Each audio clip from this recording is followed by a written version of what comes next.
Warahmatullahi wabarakatuh. Hai semuanya, saya Imro'ah Al-Mau'idah, mahasiswi Prodi Gizi Fakultas Ilmu Kesehatan Universitas Muhammadiyah Profesor Dr. Hamka. Saya akan membuat menu makan siang dan selingan pagi untuk pasien GERD atau gastroesophageal reflux disease. Yuk simak videonya. Sebelum dimasak, terlebih dahulu ditimbang. Ini ada nasi 200 gram atau 2 penukar, lalu ada ayam 40 gram atau 1 penukar. Ayam sudah direbus dan dibumbu kuning atau kunyit. Selanjutnya itu ada tahu putih yaitu 110 gram atau 1 penukar. Dan sebelumnya tahu putih ini juga sudah dicuci terlebih dahulu. Selanjutnya ada wortel yaitu setengah penukar atau 50 gram. Lalu ada labu siam yang sudah dibersihkan dari getah dan sudah dikupas kulitnya, ini 1 penukar atau 100 gram. Nah, ini dia bahan-bahannya, ada nasi tadi 200 gram, lalu tahu sudah dihancurkan dan wortel yang sudah diparut. Ada ayam yang sudah dipotong kecil-kecil, lalu ada juga labu yang sudah dipotong dan dicuci kembali karena untuk menghilangkan getah yang menempel pada labu siam.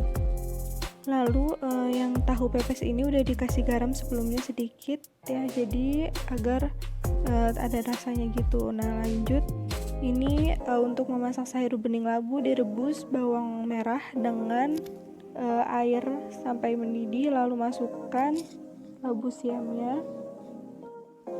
Nah, selanjutnya ada tumis ayam kecap, bumbunya itu bawang merah, sedikit garam, air, dan juga kecap. Diaduk-aduk sampai bumbunya meresap.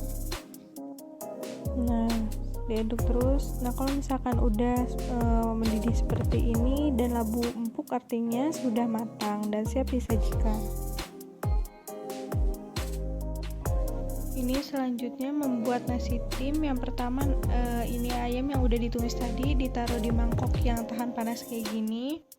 Nah, ini lalu ditumpuk sama nasi yang udah tadi kita timbang sebelumnya. Jangan lupa diberi air kaldu dari rebusan ayam tadi agar rasanya lebih enak dan gurih. Nah, ini selanjutnya ada pepes tahu wortel. Ini udah diberikan sedikit garam agar ada rasanya, lalu dikukus selama kurang lebih 20 menit. Ini ada kita bikin selingan, tepung maizena yaitu 50 gram, madu 1 sendok makan atau 15 gram, aduk dan beri sedikit air. Nah, lalu diaduk sampai semuanya tercampur, lalu dipanaskan sampai matang. Aduk terus, jangan sampai menggumpal. Ini terus diaduk sampai matang. Lalu ada apel 108 gram yang sudah dikupas kulitnya dan dibuang bijinya. Apelnya di blender dan diberikan air. Nah, jadi deh sari apel. Nah, tadi kita sudah melihat proses pembuatan menu untuk pasien GERD. Sekarang saya akan menjelaskan secara singkat tentang GERD dan diet yang tepat untuk GERD. GERD sendiri merupakan keadaan di mana terjadinya refluks asam lambung ke esofagus yang disebabkan karena melemahnya les. Les sendiri melemah karena beberapa faktor, diantaranya adalah karena kafein, karena makanan berlemak, dan karena obesitas.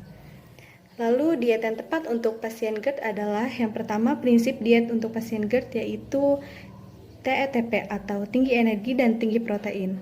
Tinggi energi dan protein dibutuhkan karena untuk mempercepat proses pemulihan pasien GERD. Prinsip diet GERD yaitu adalah makanan rendah serat. Kenapa rendah serat? Karena makanan tinggi serat dapat memperberat kerja saluran pencernaan terutama di bagian lambung. Yang ketiga yaitu makanan rendah lemak. Kenapa makanan rendah lemak? Karena makanan tinggi lemak dapat melemahkan les. Nah, menu yang sudah saya buat tadi yaitu yang pertama, untuk menu makan siang ada nasi tim ayam, ada sayur bening labu, dan ada pepes tahu wortel. Untuk selingan paginya yaitu ada sari apel dan ada puding maizena. Dengan total keseluruhan kalori yaitu 723 kilokalori, protein 25,75 gram, lemak 21,7 gram, karbohidrat 134,1 gram, kalsium 309,9 mg, dan besi 7,2 mg. Alasan saya memilih menu ini yang pertama adalah nasi tim. Nasi tim sendiri merupakan sumber karbohidrat yang berbentuk lunak. Karena dalam beberapa kasus pasien GERD memiliki kesulitan menelan atau disfagia, maka nasi tim ini saya pilih menjadi salah satu sumber karbohidrat yang bentuk lunak sehingga memudahkan pasien dalam mengkonsumsi makanannya.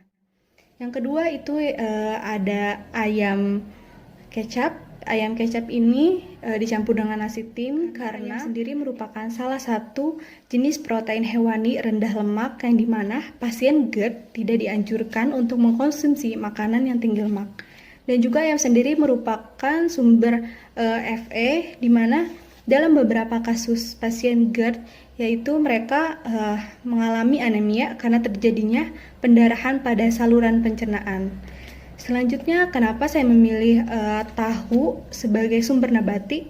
Karena tahu sendiri selain memiliki tekstur yang lunak, maka tahu sendiri juga memiliki kandungan protein dan kalsium. Karena salah satu penyebab melemahnya les yaitu karena kurangnya konsumsi kalsium, maka tahu ini dapat menjadi sumber kalsium untuk pasien GERD. Selanjutnya, kenapa saya memilih wortel dan labu sebagai sumber sayur? Karena wortel dan labu sendiri tidak terlalu memiliki serat yang tinggi sehingga tidak memperberat kerja saluran pencernaan pada pasien GERD. Lalu alasan saya memilih sari apel dan puding maizena untuk dijadikan selingannya. Yang pertama, kenapa? Karena apel sendiri merupakan salah satu buah yang memiliki kalsium yang baik untuk pasien GERD. Selanjutnya, saya di sini hanya memasukkan sari apel saja dan tidak memasukkan seratnya karena dikhawatirkan dapat memperberat kerja saluran pencernaan pasien. Ada puding maizena dengan madu. Puding maizena sendiri memiliki tekstur yang lembut sehingga tidak memperberat kerja lambung dan tidak menyebabkan mual dan muntah pada pasien GERD. Sekian pemaparan dari saya seputar GERD dan diet untuk GERD. Kurang lebihnya mohon maaf. Assalamualaikum warahmatullahi wabarakatuh.